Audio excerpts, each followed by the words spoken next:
somehow this 80-year-old Australian independent filmmaker who made this like backwater low-budget film almost 50 years ago is still able to recapture the magic of action and cinema and kinetic movement and storytelling and cinematography and pays homage to his own lineage. yeah. Right? Yeah. Like his own legacy he's paying homage to. You know, he's doing it justice. Yeah. There you go. He gifted me Road Warrior when I was a child, and I just watched that movie again and again with Die Hard and Terminator 2, and now once again it's gifted me this and Fury Road.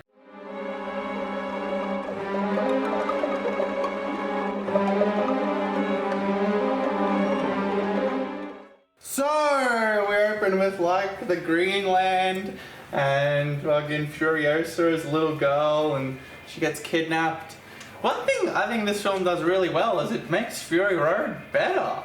Yeah. Because in Fury Road, Furiosa's just there and she just kidnaps the wives and she's talking about the Greenland.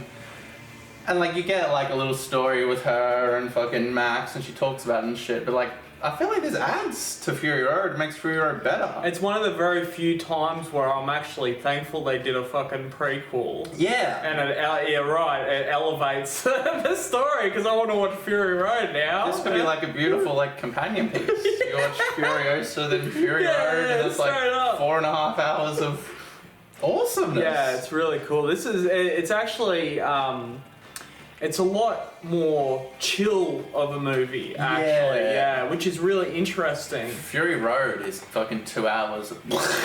It's a car chase. And it's beautiful. They drive out and they drive back, and that's it. This is like, it's over a long time span. It's like an odyssey. They go different places. We see more of the world, and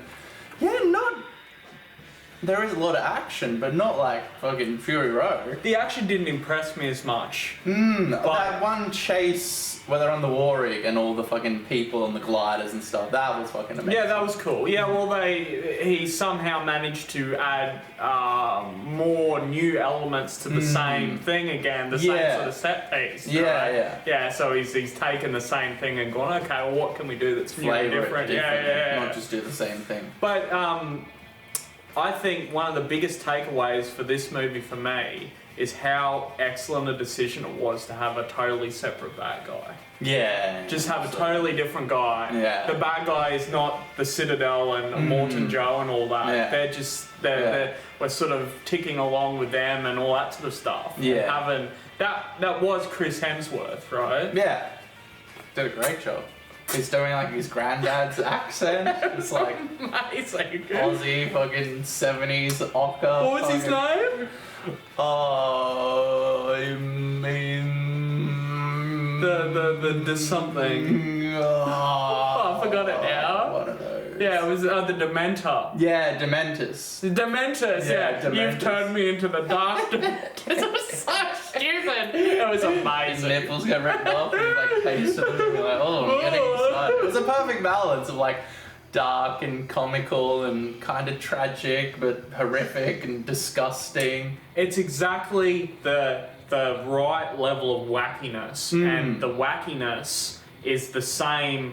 It's almost the same amount of wackiness from the first Mad Max, which I watched last night. Yeah. The toe cutter, right? It could have been the toe. It's almost fucking interchangeable, right? It's not too insane. Like the Immortal, there's actually a hell of a like contrast between Immortan Joe and his mold, and the Dementus, and when they actually clash, they show that. They show how insane they are in comparison to Dementus. Yeah. Which is really cool. Yeah, they feel like different, distinct tribes, and they set up the geography of it, and the world building all seem to like be fleshed out more. It's fucking crazy, right? Because George Lucas returned to Star Wars, right, and he couldn't recapture it. No. Spielberg returned to fucking Indiana Jones, couldn't recapture it. Ridley returned to Alien, couldn't recapture it. George Miller is like 80, and this should be garbage. He's pulling off fucking... He has elevated the Mad Max world. When you look at Fury Road, like that shouldn't have worked. That should have been a terrible fucking movie. And so I rewatched all the Mad Max movies, and I knew Fury Road was good, and it was like one of the best action movies of the decade, but in retrospect, it's like one of the greatest fucking action movies of all time, eh? It's like fucking brilliant Execution. and beautiful and amazing. Everything, just the look of it and the cinematography and the atmosphere sound design and the live action. I remember all the cars. It's crazy. where he cuts out like a frame every now and then during the fucking action moments. Yeah. And it's fucking like which all jarring and Yeah, weird. yeah, Well, it's like yeah. the first Mad Max. There's moments where like it's all weird and like sped up and odd and. I was watching the first one, and every now and then he'd play like a stock standard screaming corpse screaming effect, like Yeah. and just out of nowhere, amazing. That fucking movie, right? So it was the biggest the highest grossing film for like a decade or so. Really? The budget was like $300,000. It was all private investors. It was just their mates. So they like no studio or no notes or nothing. And then I think it grossed like $100 million from like $300,000. So like Up until like the Blair Witch Project, it was like the highest grossing fucking movie. Its fucking box office was like 100 times its budget. That's amazing. Yeah, like there's this documentary called The Madness of Max. It's like a 2.5 hour documentary in the making of Mad Max, and it's fucking insane. Like, the first shot they filmed, right, is a guy and he's on like a highway thing and he's got a telephone and he picks it up. Yeah. So yeah, they had like just open roads, they had no permission from police or anything. So they got onto this like overpass going over the highway at like Victoria, like 9 in the morning on a Monday. They just got their crew to go out with stop signs, stop the fucking traffic, stop all the fucking traffic. Miller's there going, can you pick it up this way? Can you do it this way? All the traffic's building up. They get in their cars, they drive off and they hear on the radio, oh, there's a massive traffic jam over this overpass. And yeah, they just went like balls to the wall, no permission, open roads. Amazing. What do you call that? There's a term for that, like guerrilla, yeah. Guerrilla That's filming. what it absolutely was. Well, I said to you, it reminds me of an indie film. Right? It is. Yeah, it is an indie film. It's like self-made. Like his first film, he was a doctor. He got a lot of like inspiration from working in the trauma wards from all the things. He was just some like guy, and his mate, who was like as much a contributor as him. His last name was, I forget his last name, but anyway, yeah, these two guys never fucking made a movie. This is their first movie. It's surprisingly competent, eh? It's like fucking brilliant and beautiful and amazing. Just because I remembered it being as sort of like a really small movie and like an indie movie. Yeah. But fuck me, just some of the shots and the composition shots and the comedy. editing. It's all nice and smooth and it just sort of moves along. Yeah. And Mel Gibson's amazing. Yeah. He's always amazing, Yeah. right? And it just it's beautiful, right? Yeah. And despite how crazy things have escalated since then, it has a lot of continuity sort of moving forward. He's never, if anything, he started with a very small vision and a very small budget, which is reflected in that, right? And has just... It seems like this sort of stuff is what he wanted to do originally, right? And it's all come full circle. Well, Fury Road in a lot of ways is like just remaking The Road Warrior, but with a fucking big fucking budget. I'm shocked that in Furiosa there seems to be much more dense sort of environmental world building than there was in Fury Road, and it's in such a way that I really wanted that. I really wanted, like, them building the rig. You didn't have to do that. They didn't need to put that in there. But they did, right? And it's cool, like the black thumbs and... And it just adds on to Fury Road, which is a 2-hour action sequence. Now you get all like the context and the emotional build-up and the world building and all the grit for Fury Road. This wasn't as good as Fury Road, but I didn't expect it to be, and I don't think it has to be. No. It's like the Beatles' White Album isn't as good as Sgt. Pepper's Lonely Hearts Club Band, but like how can you follow that up? And you don't need to surpass yourself with every artistic endeavor that you create. That's absurd. The Beatles albums don't get 20% better each album. They don't escalate. They don't try and escalate. Well, he could have done that. He could have tried to top Fury Road. Yeah. in escalation, which is the obvious low-hanging fruit, and it would have been so stupid. Yeah, it would have been awful. It would have been a giant clusterfuck, right? I mean, Anya Taylor-Joy said bugger all in this, and it was great. It was so good. It just it's the character moments are driven by showing it, like the interactions between the love story, which was great. Yeah, it was really good. Brutally fucking. I was super invested in her and what she was doing and what she was feeling, and just from the beginning with her, with the little kid and her mum and the kidnapping. Like you're already in. You're already like, I'm on her side. I'm emotionally invested. It just works. He's always talking about like the kinetic energy and movement of cinema and how at the beginning it was silent. And you look at like Buster Keating and Charlie Chaplin and all those guys, and that film inherently for him isn't like drama and people sitting around and spewing like fucking dialogue after dialogue. It's like the kinetic movement and the editing and the pace, and once again the main character says fuck all. I think Max has like 16 lines in Fury Road. Well, it's funny because Tom Hardy, right? He actually really hated doing that movie until he saw it. Yeah. And he was like, oh dear. There's a great moment, I think, at Cannes where like he apologizes like emotionally to George Miller, and like, because you're out in the fucking desert and he's doing all this crazy spastic shit, and like he will just film like for a day to get like 30-second fucking little whee! And Hardy doesn't understand. Are like isolated. He doesn't really understand. Yeah. But Miller like he storyboards all of these out, like every fucking shot. I think like Fury Road took a year to edit. This took a year to edit. So like he'll make a film and then just sit in the fucking editing room for a year and just like make a film. And movement. You can tell because it's so. There's a little bit of bloat. I don't care about that. Right? It is tight as fuck. Yeah. It is beautiful. You know. There's absolute like Fury Road. There's very little waste. Yeah. Absolutely. No waste. And this is longer. This is like half an hour longer. And that kind of like going in, I was like, I don't know, maybe he's lost it. Maybe he's Ridley. Maybe he's Lucas. I mean, there are so many ways that it could have been ruined. You know, like Anya Taylor-Joy, Furiosa, just being this sort of invincible, you know, badass character, no vulnerabilities or anything. For the first 2 hours, she gets like dragged through the fucking mud and her arm chewed off. And Anya constantly looks like she's on the verge of crying because she was so great. Perfect choice. She looks inherently different to Charlize Theron, but just like fit into the character perfectly. Yeah, perfect. It doesn't. Yeah, and there are so many elements.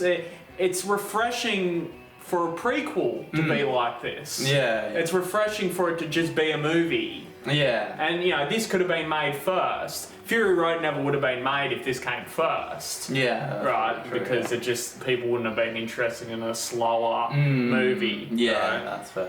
But you do Fury Road, then you do this as a companion piece. Yeah, I really do want to watch them back to back. I think that'll work. And like Mad Max 1 and Mad Max 2. Those two movies back to back is amazing, and then Furiosa and Fury Road back to back, and then just don't watch the third one. No, don't worry about that. I mean, exist. 4 out of 5, not bad. Right. I mean, I just can't. How can you propel something? It's such a simple concept. Post-apocalyptic cars. Right. How can you keep milking that essentially? It shouldn't work. No. He's like this little fucking like Australian born in like rural Queensland and making this low budget film, and then like almost 50 years later is still able to deliver on the same world, the same kind of ideas and concepts.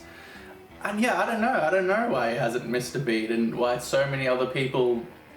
I guess maybe he's just passionate. He just cares. He loves this shit. He obviously loves this. Well, you wouldn't spend a year editing a film if you could spend 6 months editing a film if you didn't love the fucking movie. I mean, it comes across as the sort of thing that you walk around as like a creative with like an idea rattling around in your head forever and ever and ever until you finally do it. And you're like, and you just are hyper focused on getting it out, you know.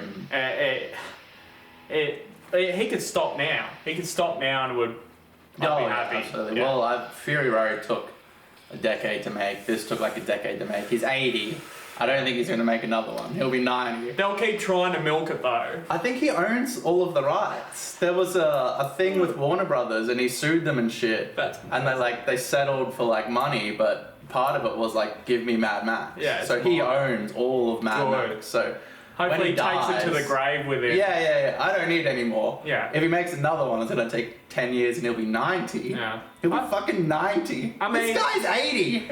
How is he 80 and still competent? I mean, and you know, I don't know that there is any more story to tell, but in saying that, this is good. This is fine. In saying I'm that, happy. I'm not him, and so he could come back with something. When you he's know, 90 and when we're 40. Well, okay. Look, if he does it, I mean, look at him and look at what Ridley's doing. You know, it's unbelievable. Yeah. We're gushing about this now. It's fucking the execution and the cinematography and the character drama. You know, say less, show more. All the cars, all the live fucking effects and the crashes. All the wacky characters. Yeah, you know, the tone. Yeah, the tone didn't get out of. I thought it was going to be a lot sillier looking at Chris Hemsworth in the trailer and stuff, but it fit the tone and the world perfectly. I mean, it was unbelievably silly, but not in a silly way. Yeah, it functions in this world. I mean, you watch fucking Road Warrior. That's fucking. That's the toe cutter. People like arseless chaps and shit. Stop toying, Bubba.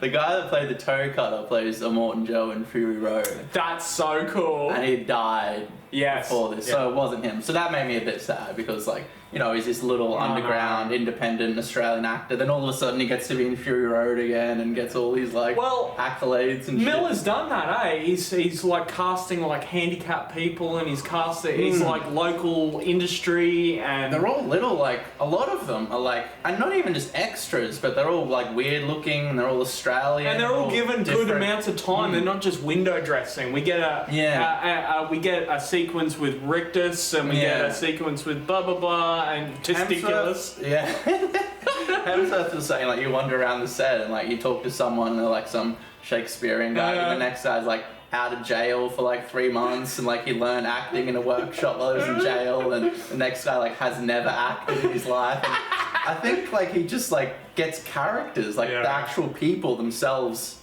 are weird, odd, Australian characters, and then it's easy to create them into these larger-than-life, cartoony, post-apocalyptic. So many, like, little Australian actors. I wouldn't have the faintest idea how many I just sort of, like, maybe you've seen somewhere else or something and you'd never realise it. Yeah. Angus Sampson is, like, the fucking biological mechanic. They didn't use that term, it was a better term. It was like, it rhymed and stuff. But yeah, he was on Home and Away. There's a guy from Fury Road, Quentin, the little disabled guy. I remember him from when I was a kid. He was like on like 7 News. He came to our school. Is he still alive? He wasn't in this. I don't think so. Yeah, generally if you're like debilitated to that degree, you don't live to 80. But yeah, like I remember growing up in Australia and seeing Quentin on 9 News and he'd be telling his story. He was, just a mainstay. And then, he's in fucking Fury Road, like lines, and like he's a character and he's doing stuff. It's fucking great. I love how Australian it is too. It's amazingly Australian. Hemsworth talks and he's fucking... Hemsworth was great. He was. It was great. I'm so glad that they covered him up with the nose and stuff and he put on the accent. Yeah. But it's still fucking Hemsworth. But this is the glimpse that I got in Ragnarok of Hemsworth. Right? What everybody saw that he's capable of doing. Capable of doing is doing some sort of fucking crazy, Dementus. Good on him. It's just fucking roll under his belt forever now. Yeah. So Miller should be so damn happy. And the cinema was almost fucking empty. Yeah. What is going on? I don't know. I don't know. Well, a lot has changed in the last like decade. True. Like fucking COVID killed so much of cinema and streaming and Netflix. Like none of that was massive a decade ago. And there wasn't any demand, and I didn't have any demand for a prequel of Fury Road. Well, my mindset was always fucking Fury Road is so good. Like. Yeah, how you're like 70, like you don't need to shit in the bed and roll in the shit. Like Like, yeah, don't make it's some fine. schlocky Just fucking. stop. Yeah. Like you've done it. You've done it. Just We're stop. happy. Yeah. But we weren't happy. Yeah. We wanted a Furiosa But now companion it's piece. Yeah, now it's not. 9-year-old Miller can't do it. Surely. They'll get J.J. Abrams to do it when he kicks the bed and Well, I hope they just leave it. I hope his children or whoever his estate goes to when he dies just leaves it. Yeah, that's not gonna happen. We'll be here in 6 years. On his deathbed, The he's new gonna- Mad Max reboot. Mel Gibson's back. And in the the TV cameo. series, they're gonna project it out like a decade, and they've got 7 movies The in Mad Max production. cinematic universe. Yeah, well, this is so great though, because it's like an artist's vision, and like it takes him a decade to make each of these films. So like you can't just fucking milk it, and he owns it all until. Well, if they does try it. to milk it, they'll do 1 or 2 things, and they'll all bomb because they're shit. Well, as soon as the action's mediocre, it's like, why am I here? Mediocre. Witness me. God, I love that So shit. many fucking great moments. Fury Road is beautiful. It is a beautiful movie, Yeah. just from an execution standpoint. Yeah. It is what I truly love about cinema. It's the sort of thing you go and watch in the cinema, you enjoy every single goddamn moment, Yeah. and you just marvel at how they did all this stuff. And it's like a singular artist's vision, like all the weirdness of the eating bugs and the bottling of the piss and the rotting You flesh. don't need to do the piss boy. You don't need to have a piss boy. But if there was like a committee of fucking producers and being Oh, we can't have piss because it didn't test well. Do we need the scene of him eating the bug? That makes me feel Do we need the weird. maggots? The maggot weird. Yeah. Oh yeah, we can get rid of that. Oh, Anya needs to. Can she not have the makeup We need to on? see her face. Yeah. She's the Oh, can lead we brush her actress. hair and put She's some lipstick famous, on? yeah. Yeah, can she talk a bit more? Can we get a teaser at the end for the next one? We Why need- isn't Max in this? Max needs to be in this. They need to kiss so we can have that in the trailer, right? So when they zoom out, they can kiss. They didn't even kiss. Amazing. kiss. They don't need to kiss. We don't need that, Yeah. right? They're bonded through trauma and sort of like a fucked up world. Yeah. We don't need that. Go away. We don't need a love scene. Have you seen Underworld Rise of the Lycans? Yeah. And they like fuck on the fucking, and it's like slow mo. It's like and then like cut away. We needed that because that'll impress the The lead audience. actress for that has so much plastic surgery, like big fake lips and like cheek implants and her like chin is and her nose, and it's like, is this like medieval? It's got big fake tits and stuff. Your Botox. Why am I looking at her? Why does she look like that? Anya Taylor-Joy was all fucked up. Her hair was all fucked up, and she was fucking sweaty and grimy. Yeah. It's like as if she lived in this fucking world. Yeah, well, I right? think to a degree they do. Like, Yeah, they well, go in yeah, the middle yeah. of fucking Australia for 8 months and just shoot the same fucking action sequence over and over and over and go through the motions and train for it. The truck, the war rig is driving, and they do a back shot, and there's people like climbing up behind it, and sort of climbing all over it, and they have like panning shots where they're sort of doing stuff on it, Yeah. and then they got truck like a V8 fucking weird ass like a rally car chock full of war Yeah. boys, and they're all sort of scrambling around. Yeah. And you have a big pan shot of that, and it's just like. And all the cars like real and functional, Yeah. like that 3-bike chariot thing. That was amazing. It has like an engine for like a plane in it, and it's real. Like it's a machine that drives and functions. It's so cool. Chris Hemsworth on a fucking 3-bike chariot. Big red fucking cleft beard and I am the red Dementus. it's perfect. Yeah, it was great. It's sort of more apocalypse, more world building. Give us, thank you. I happily eat from the trough. Yeah. More world building. And then it just builds into the most insane 2-hour car chase with Fury Road. Yeah, So yeah. it kind of complements it in that way as well. It's building it and setting it up, and then you get the action of fucking Fury Road. It could have at the been end. just such an unnecessary backstory for Furiosa. Well, we knew what happened with Furiosa. Yeah, At least we 2000s. thought we did. Yeah. But we She's didn't. like, I came from the green place. And that's all you needed to know. Yeah. But what about Dementus? You didn't tell us about that. You know? Yeah, which is fucking cool. There you go. Huh? Yeah, so I mean, in conclusion, somehow this 80-year-old Australian independent filmmaker who made this like backwater low-budget film almost 50 years ago is still able to recapture the magic of action and cinema and kinetic movement and storytelling and cinematography and Pays homage to his own lineage. yeah. Right? Yeah. Like his own legacy, he's paying homage to. You know, he's doing it justice. Yeah. There you go. He gifted me Road Warrior when I was a child, and I just watched that movie again and again with Die Hard and Terminator 2, and Yes. now once again he's gifted me this and Fury Road. Should be a great movie, and it should do really well, but it's not gonna probably. It doesn't look like it. No. Oh well. We'll see. I mean, it exists, and we don't need another one. It would be nice if it did well for him and for the company and for cinema in general. Yeah, all the actors and all that, to get some vindication that what they did meant something. But if not, I mean, it still exists, and we don't need another one. No, well, we don't. I don't think We he's got capable of making. He can't be 90 No. and making a movie. Out in the fucking desert. Yeah.